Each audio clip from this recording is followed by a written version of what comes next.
багышы кешенінің 10 сынып оқушысы Емхамет Албай. Қазіргі таңда экологиялық мәселелер жаһандық деңгейде өзекті болып отыр. Себебі қоршаған ортаның ластануы, табиғат ресурстарының сарқылуы, климаттың өзгеру адамның денсаулығына өзіндік бір зиянын тигізеді. Сондықтан да қоршаған ортаны қорғау мақсатында жасаған әрбір кішігірім қадам үлкен өзгерістерге алып келуі мүмкін. Осыған байланысты біз мектеп ұстаздарымен сұхбат алған болатынбыз.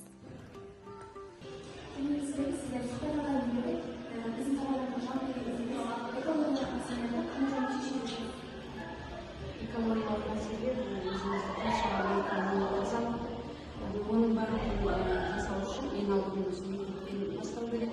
Мектептің айналасында тазалықты жасыл желектерді, ең болса қаламызды жасыл желектерді, одан кейін завод фабрика,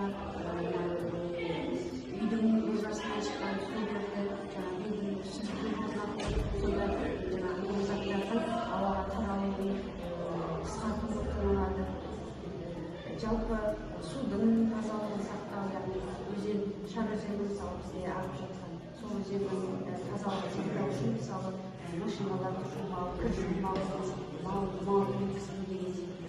Осы сияқты жолдар тазалықты сақтаса, біздің айналамызда қоршаған таза болады.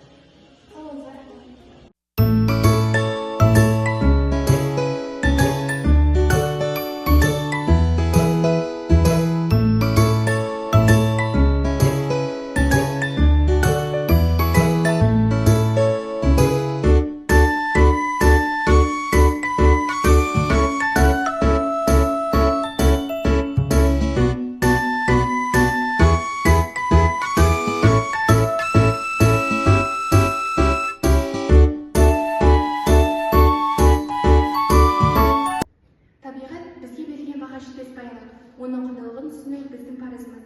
Әрбір талдың түбінде әрбір өзеннің ағысында өмір бар. Сондықтан да өзімізді қорғау қана қоймай, табиғатты да аямай.